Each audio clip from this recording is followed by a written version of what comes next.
লেবাননের সম্মানিত প্রবাসী বাংলাদেশি ভাই ও বোনেরা, এই মুহূর্তে আমি জেসার সালিম ইসলাম অবস্থান করছি। এইমাত্র এখন থেকে 5 মিনিট পূর্বে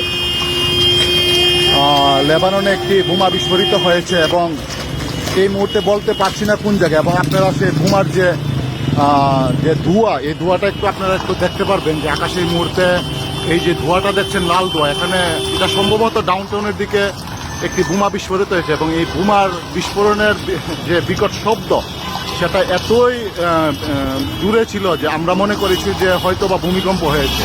তো ইতিমধ্যে আপনারা দেখতে পাচ্ছেন যে এখানে যে বিল্ডিংগুলো ছিল, এখানে প্রায় 17 তলা একটি বিল্ডিং থেকে গ্লাস ভেঙে পড়ে এই রাস্তার মধ্যে পড়ে আছে। এবং বিভিন্ন বিল্ডিংয়ের এই আশেপাশে যত বিল্ডিংগুলো, সব বিল্ডিংয়ের কিন্তু মোটামুটি অনেকটাই ক্ষতি হয়েছে।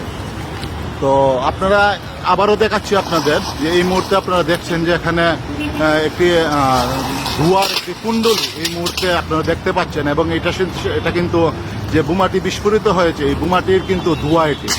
এবং আবারও বলছি যে এই বোমার আওয়াজ এতই বিকট ছিল যে আমরা প্রথমে মনে করেছি যে আসলে মনে হয় কোনো ভূমিকম্প হয়েছে এবং খুবই আতঙ্কিত ছিলাম। পরবর্তীতে যখন এই ধোঁয়ার কুণ্ডলী দেখতে পেলাম তখনই মনে হয়েছে যে কোথাও হয়তো বা বোমা বিস্ফোরিত হয়েছে। এবং ইতিমধ্যে আপনারা দেখতে পাচ্ছেন যে বিভিন্ন বিল্ডিংয়ের যে গ্লাসগুলি, এই বিল্ডিংয়ের গ্লাসগুলি কিন্তু এখানে ভেঙে পড়ে আছে এবং অনেক বিল্ডিংয়েরই ক্ষয়ক্ষতি হয়েছে এই বোমার আঘাতে। তো আমরা মনে করি যে যেখানে বোমা এটি বিস্ফোরিত হয়েছে এর থেকে অন্তত 3-4 কিলোমিটার দূরে কিন্তু আমি এই মুহূর্তে অবস্থান করছি। এবং এখানে কিন্তু এই বোমাটি বিল্ডিংগুলোর গ্লাসগুলি ভেঙে কিন্তু চুরমার হয়ে রাস্তায় পড়ে আছে এবং রাস্তায় ইতিমধ্যে ট্রাফিক জ্যামও লেগে গিয়েছে।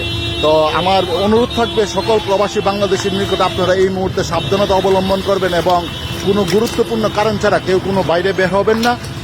কারণ ইতিমধ্যে কিন্তু লেবাননের এই বোমার যে বিস্ফোরিত হয়েছে, এতে মনে হয় যে লেবাননে কিছু ভয়াবহ কিছু একটা ঘটতে যাচ্ছে। তো আপনারা সবাই সতর্ক থাকবেন, এটাই আমি অনুরোধ জানাচ্ছি। ভালো থাকবেন, সুস্থ থাকবেন, খুদা হাফেজ।